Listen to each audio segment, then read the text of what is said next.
Spanish word of the day, taco. Let's talk about subs. What's going on, Power Squad? Will with Will Power here. Today I want to talk about subs.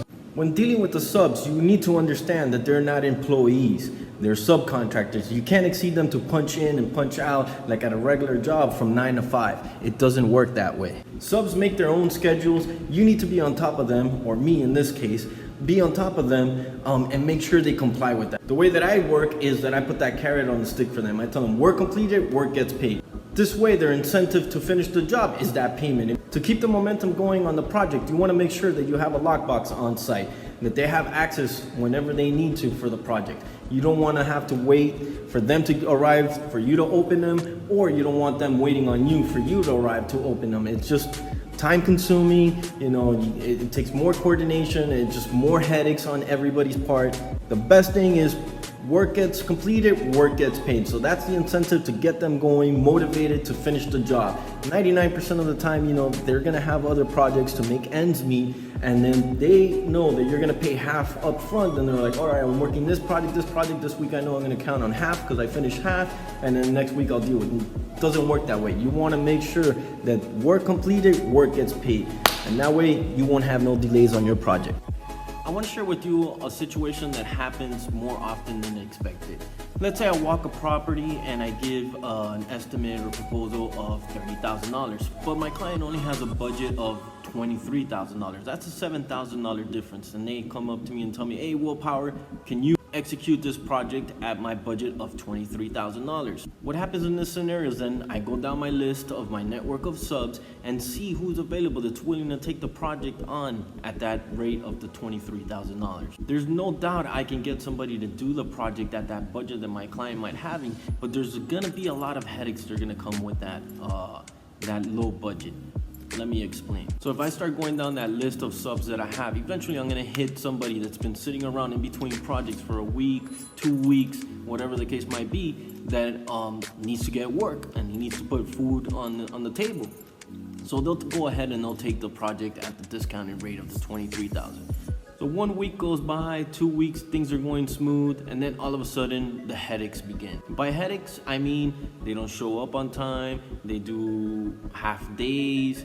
This is simply because they just found another job that is gonna pay them what they want, what they need, and they leave yours on the back burner, causing all these issues and delay. Sometimes they even walk off of the job, they don't care if they get paid or whatever. They're like, oh, you're not paying me enough, whatever, this and that, because it was a low budget and they just wanted to get work so they could put money on the table, and eventually they found something that's gonna pay them what they want, and your project suffers. That's why it's key to have your rehab numbers on point. The money is made in acquisition, not in the rehab. When you don't have the proper budget, you're gonna have issues. It's that simple. So when this happens, I have to go down my network of subs again and see who's available, who's willing to come through and take over the project. And this you want to avoid at all costs. It is a headache to have a sub come behind another sub or contractor behind another contractor, because they're gonna be held responsible for whatever the other guy did. So most of the times they want to start all over fresh.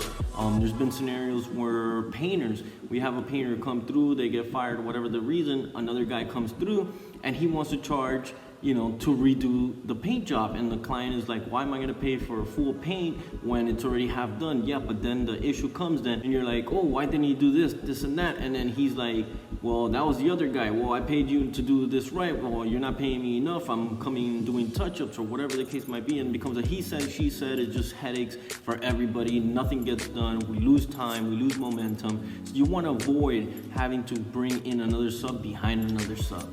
So this is something most new investors don't understand, don't get.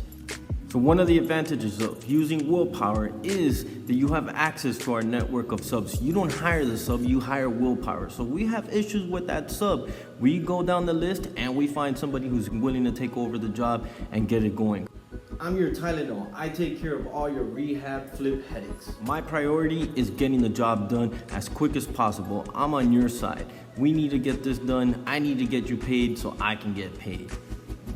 So Power Squad, now that you have a better understanding on how it is that subs work and how to deal with subs, There's no doubt that you're gonna have a higher success rate on your rehab flips with the knowledge I'm putting out with the fundamentals of the rehab flips from a contractor's perspective. Now I want you to do me a favor and hit that like button. Don't forget to subscribe, and please comment down below and let me know what you think, what your thoughts are, any feedback, any suggestions, any questions you might have. I'll get it to you. I'll get answers out to you. And remember, at Willpower, we don't want your money, we want your business. Don't just hire help, build a team.